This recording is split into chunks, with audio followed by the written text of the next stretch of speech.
തിരുവല്ലയിൽ ഡയാന കുര്യൻ. അപ്പോൾ അവരുടെ ഒരു ഫോട്ടോ ആണ് ഞാൻ ആദ്യം കാണുന്നത് ഒരു പരസ്യത്തിൽ. അപ്പോഴാണ് നമുക്കൊരു കോൺഫിഡൻസുള്ള മുഖം എന്ന് തോന്നുന്നത്. ഹലോ, ഞാൻ സത്യനിധിക്കാടാണ്, ഞാൻ സാറിനെ തിരിച്ചു വിളിക്കാം.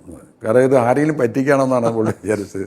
എന്നെ തിരിച്ചു വിളിച്ച് അപ്പോൾ എൻ്റെ അടുത്ത് പറഞ്ഞു, ഞാൻ അഭിനയിച്ചിട്ടില്ല ഇതുവരെ. ഞാൻ പറഞ്ഞു, എനിക്കൊന്ന് കണ്ടാൽ കൊള്ളാമെന്നുണ്ട്, അച്ഛനോടും അമ്മോടും കൂടിയിട്ടൊന്ന് പറ്റിയ വരുമെന്ന് വെച്ചാൽ. ഞാൻ ഷൊർണ്ണൂർക്ക് പട്ടാമ്പിയിലായിരുന്നു ഷൂട്ടിങ്. അങ്ങോട്ട് വന്നു നല്ല കോൺഫിഡൻസ് ഉള്ള ഫേസൊക്കെയാണ്. അപ്പോൾ ഞാൻ കുറച്ച് ഷോർട്സൊക്കെ എടുത്തു ചുമ്മാ നോക്കി. അത് കഴിഞ്ഞിട്ട് ഒരു 4 ദിവസത്തിന് ശേഷമാണ് ഞാൻ ഈ കുട്ടി തന്നെ ചെയ്താൽ മതിയെന്ന് തീരുമാനിക്കുന്നത്. ഞാൻ വിളിച്ചപ്പോൾ എൻ്റെ അടുത്ത് പറഞ്ഞു, ഞാൻ വരുന്നില്ല. ഞാൻ പറഞ്ഞു, എന്താണ്? അപ്പോൾ പറഞ്ഞു, വീട്ടിലെ ചില ബന്ധുക്കൾക്ക് താല്പര്യമില്ല സിനിമയിൽ അഭിനയിക്കുന്നത്. ഞാൻ പറഞ്ഞു, ഡയാനയ്ക്ക് ഇഷ്ടമാണോ അഭിനയിക്കാൻ? അതെ. അച്ഛനമ്മയ്ക്ക് വിരോധമുണ്ടോ? ഇല്ല. വാ ഇങ്ങോട്ട്. അങ്ങനെ നിർബന്ധപൂർവ്വം നടത്തിയ വരവ് അങ്ങോട്ട് മൊത്തം ഇന്ത്യ മുഴുവൻ നന്നായിട്ട് പൊലിച്ചു അല്ലേ? അതെ, അതൊക്കെ അവരുടെ കഴിവ് കേട്ടോ.